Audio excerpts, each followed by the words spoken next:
Hello friends, ನಮಸ್ಕಾರ. ಹೇಗಿದ್ದೀರಾ? ನಾನು ಚೆನ್ನಾಗಿದ್ದೀನಿ. ನೀವು ಹೇಗಿದ್ದೀರಾ? ಈ ದಿನ ನಾನು ಆರೋಗ್ಯಕರವಾದ, ಟೇಸ್ಟಿಯಾದ, ರುಚಿಕರವಾದ ಹೆಸರು ಕಾಳಿನ ತವ್ವೆ ಅಥವಾ ಪಪ್ಪು ಚಪಾತಿಗೆ ನೆಂಚ್ಕೊಳ್ಳೋದಕ್ಕೆ ಮಾಡ್ತಾಯಿದ್ದೀನಿ. ಅದು ಹೇಗೆ ಮಾಡಬೇಕು, ಅದಕ್ಕೆ ಏನೇನು ಪದಾರ್ಥ ಹಾಕಬೇಕು ಅಂತ ನೋಡ್ಕೊಂಡು ಬರೋಣ ಬನ್ನಿ friends. Welcome to Indumati cooking ಚಾನಲ್ಗೆ ಸ್ವಾಗತ, ಸುಸ್ವಾಗತ.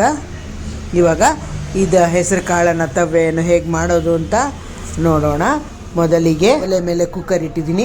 ಅದಕ್ಕೆ ಹೆಸರು ಕಾಳು 1 ಕಪ್ನಷ್ಟು ಹೆಸರು ಕಾಳನ್ನು ತಗೊಂಡಿದ್ದೆ. ಅದನ್ನು ತೊಳೆದ್ಬಿಟ್ಟು ನೀರನ್ನು ಬಗ್ಗಿಸ್ಬಿಟ್ಟು ಅದನ್ನು ಹಾಕೋಣ. ನಂತರ2 ಟೊಮೊಟೊವನ್ನು ಸಣ್ಣದಾಗಿ ಹೆಚ್ಚಿ ಇಟ್ಕೊಂಡಿದ್ದೆ, ಅದನ್ನು ಕೂಡ ಹಾಕೋಣ. ಮತ್ತು ಹಸಿಮೆಣಸಿನ್ಕಾಯಿ 5 ಉದ್ದುದ್ದಾಗೆ ಸೀಲಿ ಇಟ್ಕೊಂಡಿದ್ದೆ, ಅದನ್ನು ಹಾಕ್ತಾಯಿದ್ದೀನಿ. ಸ್ವಲ್ಪ ಅರಿಶಿನ ಹಾಕ್ತಾಯಿದ್ದೀನಿ. ಅರಿಶಿನ ಹಾಕಿಬಿಟ್ಟು ನೀರು 3 ಲೋಟದಷ್ಟು ನೀರನ್ನು ಹಾಕೋಣ. ಯಾಕೆಂದರೆ ಜಾಸ್ತಿನೇ ಇಡಿಸುತ್ತೆ ನೀರು. ತಿರ್ಗಾ ನಮಗೆ ಕಟ್ಟಬೇಕು ಅಂದರೆ ತಗೋಬೋದು, ಇಲ್ಲಾಂದರೆ ಹಾಗೆ ಕೂಡ ಮಾಡ್ಕೋಬೋದು. ಇವಾಗ ನೀರು ಹಾಕಿ ಕುಕ್ಕರ್ ಮುಚ್ಚಿ ವಿಜಲ್ ಹಾಕಿದ್ದೀನಿ. ಇವಾಗ 3 ಸಲ ಕುಕ್ಕರ್ ಕೂಗಿರೋದಾಗಿದೆ. ಇವಾಗ ತೆಗಿತಾ ಇದ್ದೀನಿ. ತಣ್ಣಗಾದ್ಮೇಲೆ ತೆಗಿಯೋಣ, ನೋಡೋಣ ಹೇಗೆ ಬೆಂದಿದೆ ಅಂತ. ನೋಡಿ, ಇವಾಗ ಚೆನ್ನಾಗಿ ಬೆಂದಿದೆ, ಮೆತ್ತಿಗೆ ಚೆನ್ನಾಗಿ ಬೆಂದಿದೆ. ಇವಾಗ ಇದು ಮಿಕ್ಸ್ ಮಾಡ್ಕೊಂಡ್ಬಿಟ್ಟು ನಂತರ ಅದನ್ನು ಸ್ವಲ್ಪ ಸ್ಮ್ಯಾಶ್ ಮಾಡ್ಕೊಂಡು ಬಿಡೋಣ. ಸ್ಮ್ಯಾಶ್ ಮಾಡಿಕೊಂಡು ನಂತರ ಅದನ್ನು ಹೇಗೆ ಮಾಡೋದು ಅಂತ ತೋರಿಸ್ತೀನಿ. ಇವಾಗ ಸ್ಮ್ಯಾಶ್ ಮಾಡ್ಕೊಳ್ತಾ ಇದ್ದೀನಿ. ಚೆನ್ನಾಗಿ ಮೆತ್ತಗೆ ಬೆಂದಿದೆ, ಆದರೂ ಇನ್ನೂ ಸ್ವಲ್ಪ ಸ್ಮ್ಯಾಶ್ ಮಾಡಿಕೊಂಡ್ರೆ ಇನ್ನು ಚಪಾತಿಗೆ ನಂಚ್ಕೊಳ್ಳೋದಕ್ಕೆ ಸರಿ ಹೋಗುತ್ತೆ ಅಂತ ಮಾಡ್ತಾಯಿದ್ದೀನಿ. ಇವಾಗ ಒಲೆ ಮೇಲೆ ಬಾಣಲೆ ಇಟ್ಟಿದ್ದೀನಿ. ಅದನ್ನು 3 ಟೀ ಸ್ಪೂನ್ನಷ್ಟು ಎಣ್ಣೆಯನ್ನು ಹಾಕಿ ನಂತರ ಸಾಸಿವೆ ಕಾಳು ಹಾಕೋಣ. ಸಾಸಿವೆ ಕಾಳು ಹಾಕಿಬಿಟ್ಟು ಅದು ಪಟ ಅಂತ ಸಿಡಿದಿದ್ದಾದಮೇಲೆ ಅದಕ್ಕೆ ಜೀರಿಗೆನ ಹಾಕ್ತಾಯಿದ್ದೀನಿ.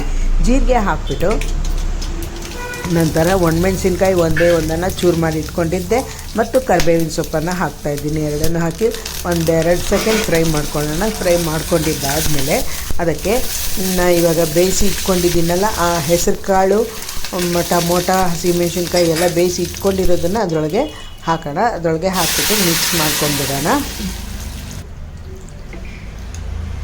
ಚೆನ್ನಾಗಿ ಮಿಕ್ಸ್ ಮಾಡಿದ್ದಾದಮೇಲೆ ಅದಕ್ಕೆ ಇವಾಗ ಇದನ್ನು ಚೆನ್ನಾಗಿ ಮಿಕ್ಸ್ ಮಾಡಿದ್ದಾದಮೇಲೆ ಇದಕ್ಕೆ ರುಚಿಗೆ ತಕ್ಕಷ್ಟು ಉಪ್ಪನ್ನು ಹಾಕೋಣ. ರುಚಿಗೆ ತಕ್ಕಷ್ಟು ಉಪ್ಪನ್ನು ಹಾಕಿಬಿಟ್ಟು ಅದನ್ನು ಚೆನ್ನಾಗಿ ಬೇಯೋದಕ್ಕೆ ಬಿಡೋಣ.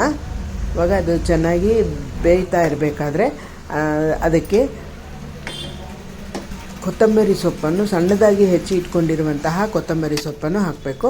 ಕೊತ್ತಂಬರಿ ಸೊಪ್ಪನ್ನು ಹಾಕಿಬಿಟ್ಟು ನಂತರ ಹಸಿ ಕೊಬ್ಬರಿಯನ್ನು ಸ್ವಲ್ಪ ತುರಿದು ಇಟ್ಕೊಂಡಿದ್ದೀನಿ, ಅದನ್ನು ಕೂಡ ಹಾಕ್ತಾಯಿದ್ದೀನಿ. ಅದನ್ನು ಹಾಕಿದ್ರೇ ಟೇಸ್ಟು ಚೆನ್ನಾಗಿರುತ್ತೆ. ಪಪ್ಪು ಅಥವಾ ತವ್ವೆ ಇದನ್ನೆಲ್ಲ ಮಾಡಬೇಕಾದ್ರೆ ಕೊತ್ತಂಬರಿ ಸೊಪ್ಪೆ ಮೇಯ್ನ್ ಮುಖ್ಯವಾದದ್ದು, ಚೆನ್ನಾಗಿರುತ್ತೆ ಅದನ್ನು ಹಾಕಿದ್ರೆ.